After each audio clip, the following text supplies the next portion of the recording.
The Atlas 6. Extraneous details like Parissa's looks. Your dick aside, she's really not a team player.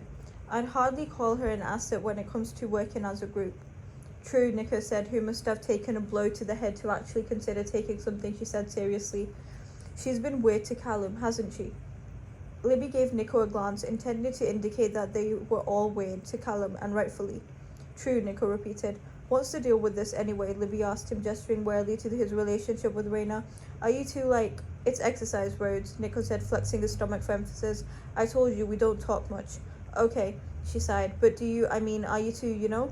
What do you care? He gave her one of those smug, dazzling grins that she loathed to the core of her being. Don't tell me you're jealous.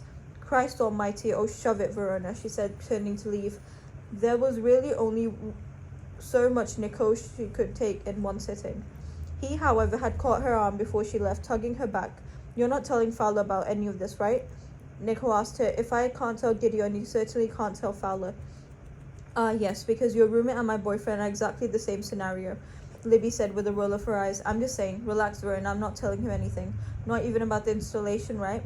Hell no, are you kidding? She'd want to tell him at first. She'd wanted to tell him at first, but a single moment's consideration had reminded her that Ezra would lose his mind if he knew she'd been in harm's way. He was one of those old-fashioned types, a white knight, even though she hardly needed rescuing. Absolutely not. Where's Tristan's head at? Nico asked, having already discarded the thought of Ezra and moved on to whatever thing they'd have to conquer next. Do you think we can get him on our side? We want him on our side. Do we want him on our side? Libby asked doubtfully. Why, you don't like him? It's not that, truthfully. She'd been prepared to dislike Tristan much more than she did. He's smart, I'll give him that, she conceded, thinking of the way he'd helped with their calculations much more than either Callum or Parissa. Tristan's background as an investor in magical technology made him intensely knowledgeable, even if his practical experience with physicalities precluded him from contributing much magically. He's also very, grumpy, said Nico. Well, I wouldn't... He's grumpy, Nico repeated. Vernon, I'm trying to... He's grumpy, Nico said loudly. Maybe he's shy, countered Libby unconvincingly. And then, because that had fooled no one, she sighed. I don't think there's anything wrong with him.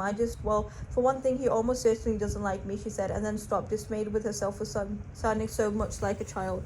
I don't like you either, Rhodes, so I hardly think that's relevant, said Nico, proving himself reliable, if nothing else. And besides, it seems fairly obvious that Tristan doesn't like anyone, so you can't take it personally. I don't, not really. I'm just saying I'm not ready to begin an alliance with him. Or with Raina, for that matter, she added quickly. She might be useful and all, but it's only been a few weeks. I didn't say we should devote ourselves to her body and soul, Nico said. I just think she's, you know, he smiled broadly, vengeful in his delight, moderately epic. High praise for someone who considered Libby to be only somewhere in the bottom 20 worst people he'd ever met. Or so he told her once during a heated argument third year at NYUMA. Not that Libby was jealous of Raina, it was clear at least that Nico intended to see his alliance through with Libby, and that was really all she needed from him at the end of the day. Would it have been nice to have an ally who was also a friend? Yes, sure, maybe. She had thought of for half a second that maybe Tristan would have warmed to her after their brush with danger, but he had been deliberately keeping his distance from her since then. She supposed that might have been in her head. She was the youngest after all, and Tristan was somewhere around the same age as Callum, so maybe that was why they seemed to be increasingly together. Maybe the fact that Callum clearly didn't like her, or her emotions anyway, which in her defense she didn't care for either, was making Tristan less inclined to like her too. In that case, Tristan was not only an idiot, but also hardly someone whose instincts she could trust. It hadn't required much to convince Libby that Callum was bad news, and even Parissa seemed to agree.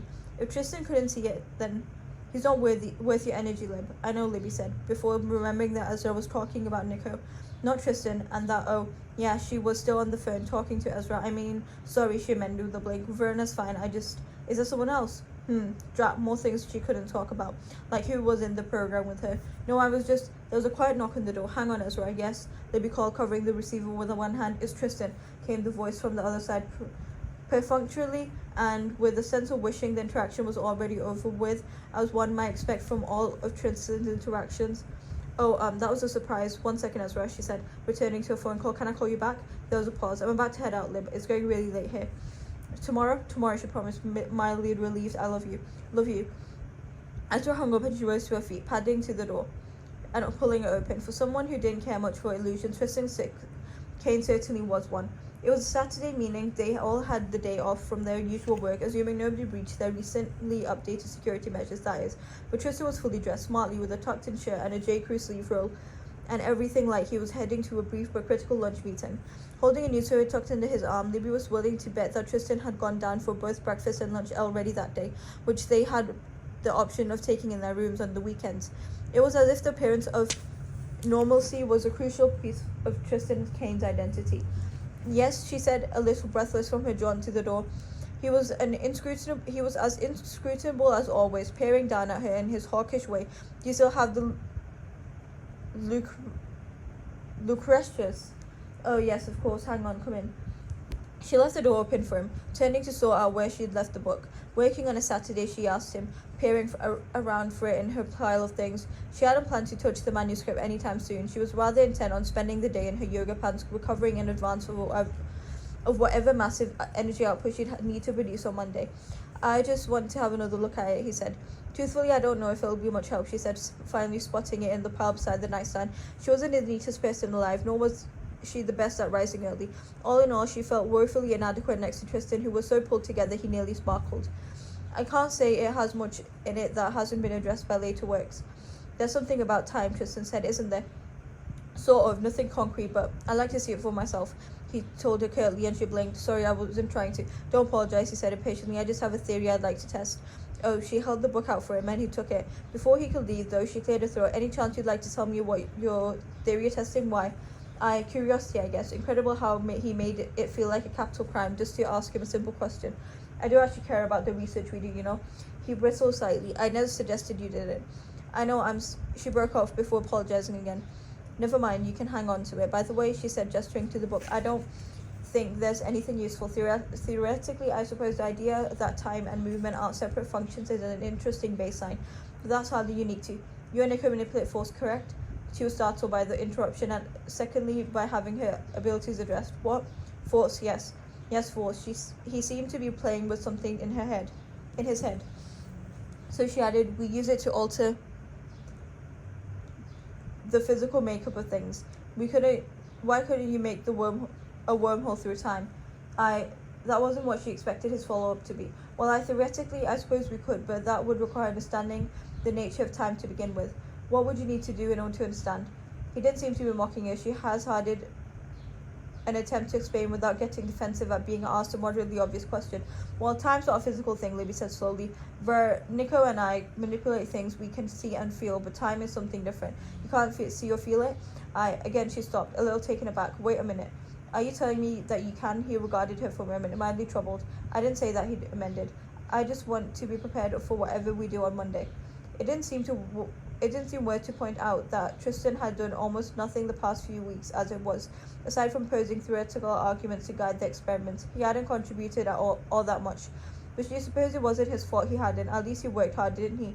He was reading and annotating all the text, working on his own over the weekend, and maybe if he could see that differently, than she could when it came to illusions, he could see other things differently too. The idea that maybe Tristan, like Raina, had some additional talent that Libby could make use of and report back to Nico filled her with a little thrill. Why should Nico de Verona be the only one to sort out what a person was good for? There's a theory that quanta is space, Libby said, exciting herself with the prospect that she might have stumbled onto something. That space itself is an emptiness, but a fabric of tiny individual particles. So I assume time could be made up of similar particles. The gravitational potential is. Look, I appreciate the book, Tristan said, but I don't really have anything to chat about. Oh, the words slipped out of her defeatedly. Right, sorry. Tristan's jaw tightened, annoyed, and she grimaced. Not sorry, she amended, forcing a smile. I only meant, you don't have to be sorry for existing, you know. Tristan cut in irritably, and then she turned to leave, prompting Libby to wish she'd stayed on the phone with Ezra instead of answering the door.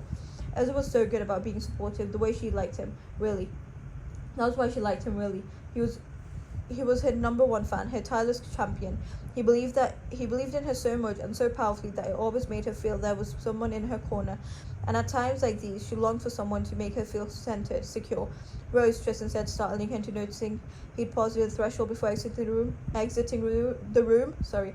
Thank you for the book. She blinked and then nodded. Hope it helps, she said. He shrugged and closed the door behind him, leaving her to fall back on her bed with a sigh.